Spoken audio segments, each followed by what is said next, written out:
Hello દોસ્તો, નમસ્કાર, જય શ્રી કૃષ્ણ, રામ રામ. કેમ છો બધા? આજનો જે વિડીયો છે તમારા માટે મોસ્ટ ટાઈમ પે એટલા માટે છે કે આપણે વાત કરીએ DDCET ની એક્ઝામ. તો ઘણા બધા સ્ટુડન્ટ્સ એ જ નથી ખબર કે DDCET ની એક્ઝામ હોય છે શું અને કેમ આપવી જરૂરી છે. તો સૌથી પહેલા જે લોકો ડિપ્લોમામાં અત્યારે ભણી રહ્યા છે, જે લાસ્ટ સેમેસ્ટરમાં છે, 5th 6th સેમેસ્ટરમાં, એ લોકોએ ડિપ્લોમાથી ડિગ્રીમાં જવા માટે એક એક્ઝામ આપવાની હોય છે જેનું નામ છે DDCET ની એક્ઝામ આપણે આપતા હોય છે, diploma to degree common entrance exam test. Okay, તો DDCET ની એક્ઝામ કેટલી જરૂરી છે, DDCET ની એક્ઝામ આપવાથી શું ફાયદો થશે, શું નુકસાન થશે અને DDCET ની એક્ઝામની ડેટ ક્યારે આવશે, એ બધી જ ડિટેલ્સ તમને આજના વિડીયોમાં મળવાની છે. તો ચલો શરૂ કરીએ છીએ આજના વિડીયોની. મારું નામ છે ભૂમિ પટેલ. તમારા બધાનું સ્વાગત છે તમારી અને મારી આપણી YouTube ચેનલ પ્રિયશિક જ્ઞાનપીઠ પર. વિડીયોને લાઈક કરી દેજો અને તમારા બધા જ ફ્રેન્ડ્સ, રિલેટિવ્સ જે પણ લોકો ડિપ્લોમામાં ભણી રહ્યા છે, ચાહે it doesn't matter A first અથવા તો સેકન્ડ સેમેસ્ટરમાં પણ કેમ ના ભણી રહ્યા, બધાને આ વિડીયો શેર કરી દેજો. ઓકે, જેટલા પણ MCQ ના સેશન થવાના છે, કઈ ઇમ્પોર્ટન્ટ અપડેટ્સ આવશે DDCET ના રિગાર્ડિંગ, યા ફિર રૂલ્સ, ક્યારે પણ ફોર્મ ભરવાનું ચાલુ થશે, બધી ડિટેલ્સ તમને આ YouTube ચેનલ પર મળવાની છે. તો પ્લીઝ મહેરબાની કરીને સબસ્ક્રાઇબ કરી દેજો જેથી કોઈ પણ વાત છે, કોઈ પણ રૂલ છે તમારાથી ચૂકાઈ ના જાય. સૌથી પહેલા જો આપણે વાત કરીએ DDCET ની, તો શું કહે છે?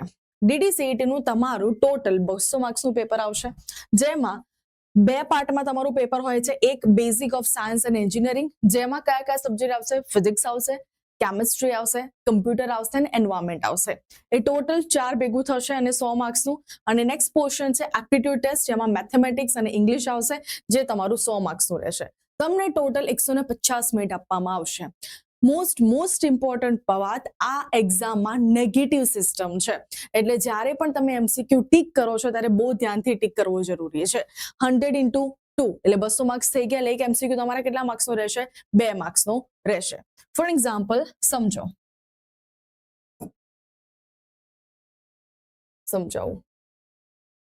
ચલો આપણે અહીંયા જ સમજી લઈએ. ફોર એક્ઝામ્પલ, આ એ કોઈ પર્સન છે, એને ફર્સ્ટ, સેકન્ડ, થર્ડ અને ફોર્થ ટીક કર્યો અને ફિફ્થ ટીક કર્યો. તો આ સાચો પડ્યો, આ પણ સાચો, આ પણ સાચો, આ પણ સાચો, આ એનો ખોટો પડ્યો. અહીંયા કોઈ બી વ્યક્તિ છે જેને ફર્સ્ટ, સેકન્ડ, થર્ડ, ફોર્થ અને ફિફ્થ, ફર્સ્ટ સાચો, સેકન્ડ સાચો, થર્ડ સાચો અને ફોર્થ સાચો. ફિફ્થ વાળો એને અટેમ્પ્ટ જ ના કર્યો, કારણ કે એને ખબર હતી કે એનો જે આન્સર છે ખોટો પડવાનો છે. તો થશે શું? 4 દુ 8 માર્ક્સ થશે, રાઈટ? ટોટલ કેટલા થાય?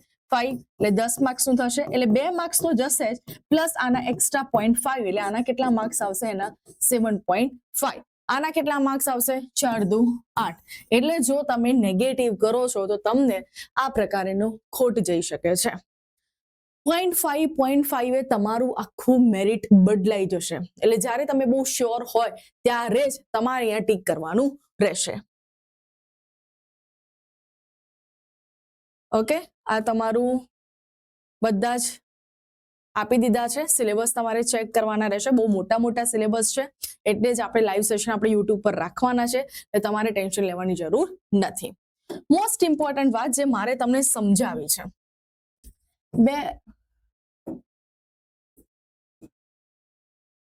2024માં ટોટલ 19,000 લોકોએ DDCET ની એક્ઝામ આપી હતી. કેટલા? 19,000. 2024માં કંઈક 17,000 ની આસપાસ આંકડો હતો. અને 2026માં ડેફિનેટલી મને એવું લાગે છે કે 20,000 to 21,000 સ્ટુડન્ટ્સ આ એક્ઝામ આપશે. હવે તમને એવું લાગતું હશે કે મેડમ આ જે સંખ્યા છે કેમ વધતી રહે છે? તો સૌથી વધારે લોકો ડ્રોપર છે.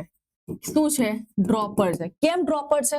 કારણ કે તમને બધાને એ ખબર હોવી જોઈએ કે DDCET ની એક્ઝામ આપવાથી જે તમે થર્ડ સેમેસ્ટરમાં ડિગ્રીમાં જવાના છો અને જ્યાં તમારી એક સીટ ખાલી છે TFWS, એ TFWS સીટનું એડમિશન તમારા DDCET ના સ્કોરના આધારે થાય છે.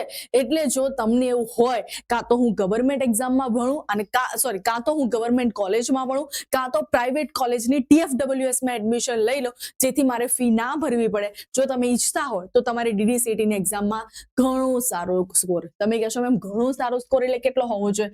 195 પ્લસ 200 માંથી તમારા હોય તો એ તમારો ઘણો સારો સ્કોર કહેવાય, કારણ કે કોમ્પિટિશન બહુ જ થઈ રહી છે. ઘણા બધા લોકો ખાલી ને ખાલી 5th અને 6th સેમેસ્ટરમાં પાસ થયા હોવા છતાં, કોઈ પણ બેકલોગ ના હોવા છતાં પણ જો DDCET માં સ્કોર ઓછો આવે છે તો ડ્રોપર્સ ઘણા બધા છે, અને ડ્રોપ લઈને આખું વર્ષ DDCET ની એક્ઝામની પ્રિપેરેશન કરે છે. અને તમારા રેગ્યુલર સ્ટુડન્ટ્સ જે તમે આ વખતે 2026માં તમારું 6th સેમેસ્ટર પાસ કરશો એની સાથે રેગ્યુલરમાં બેસશે. ઓકે, હવે તમે એમ કહેશો કે મેમ આ રેગ્યુલર અને ડ્રોપર વાળી સિસ્ટમ મને ખબર ના પડી. ચલો હું તમને સમજાવું શું કહેવા માંગે છે કે હું આ 2026માં મારું સેમેસ્ટર 6 ની એક્ઝામ આવશે, મારી મે, જૂન, કાઇન્ડ ઓફ જુલાઈ. ઓકે, તો આ હું રેગ્યુલર વ્યક્તિ કહેવાઉં કે હું ભણી જ રહ્યો છું 2026માં, અને 2026માં જ હું DDCET ની એક્ઝામ આપવાનું છું. હવે ડ્રોપ કોને કહેવાય? હવે 2025માં કોઈ એક્ઝામ કોઈ પર્સને 5th હતા તો 6 ક્લિયર કરી દીધું, મતલબ એનું ડિપ્લોમા આખું ક્લિયર છે, બટ સ્ટીલ એ 1 યરનો ડ્રોપ લે છે. કોના માટે? DDCET માટે. તો એ શું થઈ ગયા? ડ્રોપર. ઓકે, નેક્સ્ટ કોઈ પણ એક કેસ પણ હોવો જોઈએ કે કોઈ વ્યક્તિને 2025માં 5th અને 6th ક્લિયર નોટ ક્લિયર, મતલબ બેકલોગ છે અથવા તો એક્ઝામ પાસ નથી કરી, એક અથવા તો બે એ પણ છે, અને પ્લસ સાથે સાથે 1 વર્ષના ડ્રોપ લઈને આ ફરીથી DDCET આપે છે. તો પહેલા એવું કહેવાતું હતું કે આ અને આ વાળા લોકો રેગ્યુલરમાં ગણાતા હતા, પહેલાની વાત કરું છું, અને આ વાળા લોકો ડ્રોપરમાં ગણાતા હતા. પણ હવે કેસ એવું કહેવામાં આવે છે કે આ બધા જ લોકોનું સેમ સાથે જ મેરિટ બનશે, સેમ મેરિટ બનશે, સાથે જ મેરિટ બનશે. કેના બેઝ ઉપર બનશે? તમારું DDCET ના બેઝ ઉપર તમારું મેરિટ બનશે. એટલે ફોર એક્ઝામ્પલ આ કોઈ વ્યક્તિ છે 2026માં સેમ 6માં રૂટીનમાં ભણી રહ્યો છે, એને DDCET માં 180 આવ્યા, બરાબર.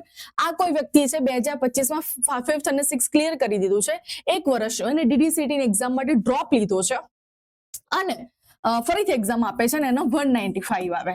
આ કોઈ વ્યક્તિ છે 5th અને 6th એને ક્લિયર નતું કર્યું, 26માં એરા હજી એક્ઝામ આપશે, બધી ડિટેઇનની બેકલોગની ક્લિયર કરશે, અને અહીંયા એને આપે છે 197. તો સૌથી પહેલો મેરિટ કોનો બનશે? આનો બનશે. તમારા DDCET ના રિઝલ્ટ પર તમારું આખું મેરિટ જનરેટ થાય છે, 5th અને 6th કન્સિડર થતા નથી. તો તમારું DDCET નો જે સ્કોર આવશે, મેરિટ આવશે, એમાં કોઈ રેગ્યુલર કોઈ ડ્રોપર નહીં હોય, બધા જ સાથે ઇક્વલ સ્ટુડન્ટ્સ જ કન્સિડર કરશે. તમારો જે DDCET નો સ્કોર હશે એ પ્રમાણે તમે મેરિટ બનશો. ઓકે, આ મેરિટ થઈ ગયું. હવે DDCET ની એક્ઝામ આપવાથી ફાયદો શું થશે? તો ફાયદો એ છે કે જો આ કોલેજોમાં તમારે જવું હોય, જેમ કે doctor SNSS Gandhi government engineering college Bharuch છે, પછી ગવર્મેન્ટ એન્જિનિયરિંગ કોલેજ ભુજમાં છે, દાહોદમાં છે, ગાંધીનગર, મતલબ GEC ની જેટલી પણ છે બધી જ. પછી અહીંયા મોડાસા આવેલી છે, પાટણમાં આવેલી છે, રાજકોટમાં આવેલી છે, LD કોલેજ છે આપણા અમદાવાદમાં આવેલી છે, પછી છે મોરબીમાં છે, શાંતિલાલ સાવ ભાવનગરમાં છે, વિશ્વકર્મા કોલેજ છે, VGEC કોલેજ જેને આપણે કહીએ છીએ. ઓકે, આ બધી જ કોલેજ જેમાં તમને અહીંયા ફીસ દેખાય છે કે 1500 રૂપિયા ફોર બોયઝ અને ગર્લ્સ માટે 0, આ બધી ગવર્મેન્ટ કોલેજમાં જો તમારે એડમિશન લેવું છે તો DDCET ની એક્ઝામ કમ્પલસરી તમારે આપવાની રહેશે. એના સિવાય મોસ્ટ ઇમ્પોર્ટન્ટ પ્રાઇવેટ કોલેજમાં તમને બધાને ખબર હશે એક સીટ ખાલી હોય છે TFWS. એ TFWS ની સીટ જેમાં તમારી ફીસ 0 રૂપિયા હોય છે, એક જ સીટ ખાલી છે, એમાં પણ એડમિશન લેવું હશે તો પણ તમારું ત્યાં એડમિશન DDCET ના થ્રુ થશે. તો મેડમ કઈ કોલેજમાં અમારું એડમિશન DDCET વગર પણ થાય, અથવા તો મતલબ DDCET હવે કોઈ પણ અમારે 2 ટાઈપના અહીંયા સ્ટુડન્ટ હશે. એક એવું કહેશે કે ભાઈ હું તો DDCET કરવાનું નથી, ચાલશે, તો પણ તમને કોલેજમાં એડમિશન મળવાનું છે, પણ એવી કેવી કોલેજ જ્યાં પ્લેસમેન્ટ ના થતા હોય, જ્યાં ફેકલ્ટીના કંઈ મતલબ ફેકલ્ટી હોય પણ નહીં, તમારું બસ એમનેમ જ એન્જિનિયરિંગ પૂરું થાય. જો તમારે એવી કોલેજમાં ભણવું છે તો ડેફિનેટલી તમે DDCET વગર પણ તમે એડમિશન લઈ શકો છો. પરંતુ જો તમારે નામ સારું હોય, પ્લેસમેન્ટ તમને સારું મળે અને એવી સારી કોલેજમાં જો જવું હશે તો તમારે DDCET કમ્પલસરી આપવાની રહેશે. સૌથી મોસ્ટ ઇમ્પોર્ટન્ટ વસ્તુ મેં 2 તમને સમજાવી દીધી છે. 200 માર્કનું પેપર હશે, નેગેટિવ માર્કિંગ હશે. સેકન્ડ મોસ્ટ ઇમ્પોર્ટન્ટ વસ્તુ છે કે કમ્પ્યુટરનો તમે કેલ્સીનો તમે યુઝ કરી શકો છો, એ પણ બેઝિક કેલ્સી.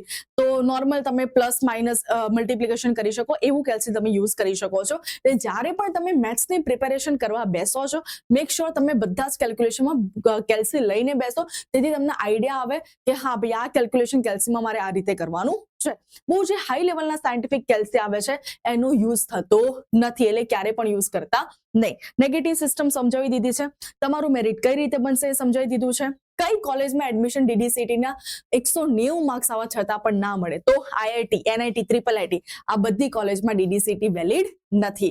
અને આ બધી જ કોલેજમાં જો તમારે ભણવું હોય તો તમારે સ્ટાર્ટિંગ ફર્સ્ટ યર થી ભણવું પડે. એમાં DDCT કર્યા પછી તમને ડાયરેક્ટ થર્ડ સેમેસ્ટરમાં જાઓ એવું પોસિબલ નથી. IIT, IIIT માં ભણવું હોય તો ડિપ્લોમા આખું કરવાનું અને ફરીથી ફર્સ્ટ યર થી તમારે એડમિશન લેવું પડે, તો આ કોલેજ માટે વેલિડ નથી. બાકી બધી સારી કોલેજમાં જવા માટે DDCT મોસ્ટ ઇમ્પોર્ટન્ટ વસ્તુ છે. હજી પણ DDCT ના કયા ડાઉટ્સ તમારા રહી જાય છે જે તમારે ક્લિયર કરવા છે, ડેફિનેટલી મને કમેન્ટમાં કહેજો. ફરીથી કહું છું, આ આપણી યુટ્યુબ ચેનલ પ્રિયશ જ્ઞાનપીઠને ફોલો કરીને જ રાખજો, સબસ્ક્રાઇબ આજે જ કરી દેજો. એવરી વીક એક અથવા બે તમારા રૂલ્સ અથવા તો જે પણ જનરલ વિડીયો હશે એ આવશે ને એની સાથે સાથે એક સ્ટ્રેટેજી વિડીયો પણ આવવાનો છે, તો સબસ્ક્રાઇબ કરી દેજો. જો એટલું પણ કરી દેશો, તમારી પાસે કોઈ મટીરિયલ અવેલેબલ નથી, તમારી પાસે કોઈ સોર્સિસ અવેલેબલ નથી, તો અમારી યુટ્યુબ ચેનલ સાથે કનેક્ટેડ રહો અને અમે જેટલું અહીંયા તમને શીખવાડીએ છીએ, જો તમે એટલું પણ કરી દીધું તો ડેફિનેટલી તમારો સારો સ્કોર આવી શકે છે. વાત કંઈ કેમ છે કે લાસ્ટ 2025માં જે ફર્સ્ટનો થર્ડ રેન્ક આવ્યો હતો એનો ઇન્ટરવ્યુ પણ અમે લીધો હતો. એ વ્યક્તિએ ડ્રોપ લીધો હતો, આખું વર્ષ DDCTની એક્ઝામની પ્રિપેરેશન કરી અને ફરીથી અપિયર થયા. તો તમે જે વખત રેગ્યુલર બેચના સ્ટુડન્ટ્સ છો એ બધા લોકો થોડા સ્ટ્રેસમાં આવી જજો, કારણ કે ઘણા બધા એવા સ્ટુડન્ટ હશે જેને ખાલી ને ખાલી DDCT એક્ઝામની પ્રિપેરેશન માટે ડ્રોપ લીધો હશે અને તમારી સાથે આ વખત કમ્પીટ કરશે, તો ડેફિનેટલી એમનો 2 વર્ષનો એક્સપિરિયન્સ અને તમે ખાલી એ 2 કે 3 મહિનાથી જ વાંચતા હશો, તો તમારે એ બધા સાથે કમ્પીટ કરવાનું છે. મેરિટ તો સેમ જ બનવાનું છે, પહેલા જ કહી દીધું છે. તો બેસ્ટ ઓફ લક એવરીવન. અમે પણ તમને હેલ્પ કરીશું. તમારા જે પણ ડાઉટ હોય અમને પૂછતા રહેજો, કમેન્ટ મને કરતા રહેજો. તમારા બધા ડાઉટ્સ હું તમને ક્લિયર કરતી રહીશ. બાય, ટેક કેર દોસ્તો. જય શ્રી કૃષ્ણ. રામ રામ.